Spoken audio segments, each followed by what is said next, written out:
Assalamualaikum warahmatullahi wabarakatuh. Saya di sini atas nama Abu Rahman. Saya di sini akan menjelaskan tentang perencanaan pendidikan. Yang pertama, yang A, pengertian perencanaan.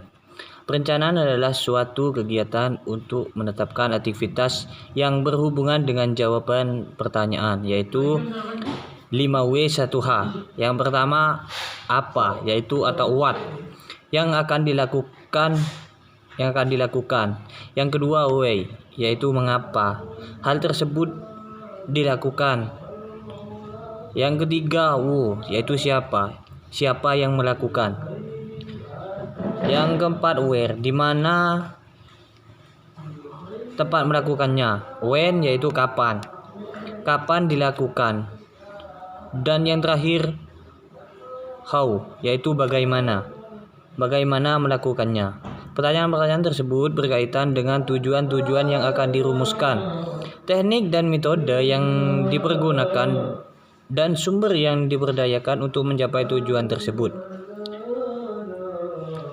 Depdiknas 2006 mendefinisikan perencanaan pendidikan sebagai suatu proses penyusunan gambaran kegiatan pendidikan di masa depan. Dalam rangka mendefinisi tersebut, dinyatakan bahwa perencanaan ditujukan untuk merubah masa depan. Yang B, tujuan perencanaan. Masa yang akan datang tidak dapat dideskripsikan secara pasti. Namun demikian, kita perlu mengestimasi kemungkinan yang akan terjadi di masa depan dengan membaca kecenderungannya di masa kini. Perencanaannya yang dirumuskan dengan baik dengan mempertimbangkan apa yang sudah dicapai, membaca apa yang sedang terjadi, dan memproyeksikan kecenderungan yang terjadi di masa depan. Kemungkinan perencanaan tersebut menjadi alat purba untuk memiliki tingkat kepastian tinggi dengan risiko yang minimal. Yang C, pendekatan perencanaan. Berdasarkan besaran organisasi, perencanaan pendidikan memiliki skop dari ukuran mikro atau sekolah, meso atau kabupaten, provinsi atau kota, dan makro nasional pada tiap jenis, jenjang, dan satuan pendidikan. Dalam perumusan tenaga kerja, pendekatan permintaan sosial, pendekatan nilai balik, dan pendekatan biaya efektivitas. Yang pertama, pendekatan perencanaan tenaga kerja diarahkan agar tercipta lulusan yang memiliki skill yang dibutuhkan dunia kerja dan perkembangan zaman kerja. Adalah program life skill di sekolah dan broad based education. Kedua, pendekatan permintaan sosial, bahwa perencanaan pendidikan mengakomodasi aspirasi dan tuntutan yang berkembang di masyarakat dalam berbagai dimensi kehidupan seperti moral, sosial, ekonomi, dan lain-lain. Yang ketiga, pendekatan nilai balik, bahwa pendidikan adalah social oriented, namun dalam praktiknya tetap mempertimbangkan nilai efisiensi dalam pengertiannya, mengurangi pemborosan dan meningkatkan nilai tambah. Yang empat, pendidikan sistem, bahwa perencanaan pendidikan difokuskan pada organisasi sebab sistem yang memiliki komponen-komponen yang saling terkait. Yang D, prinsip-prinsip perencanaan. Depdiknas 2006 merinci prinsip perencanaan pendidikan, yaitu yang pertama, memperbaiki hasil pendidikan. 2, membawa perubahan yang lebih baik atau peningkatan dan pengembangan. Yang ketiga, demand driven. Yang keempat, menyeluruh. Yang kelima,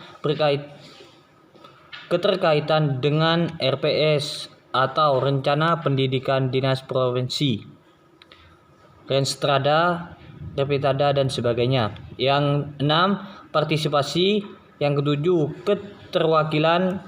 Yang 8, data driven. 9, realistis sesuai dengan hasil analisis SWOT. Yang 10 mendasarkan pada hasil review dan evaluasi. Yang ke-11 keterpaduan. Yang ke-12 holistik atau tersistem.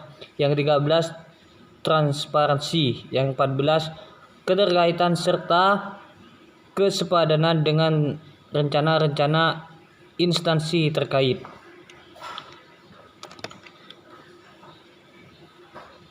Yang E, jenis dan lingkup perencanaan.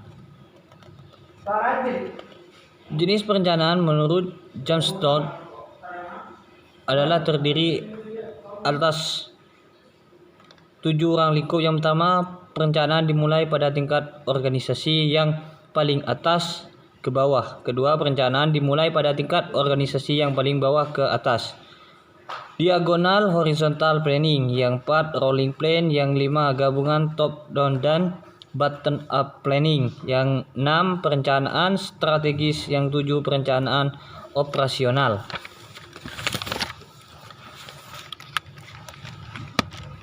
Yang F, tahapan perencanaan. Yang pertama, persiapan perencanaan.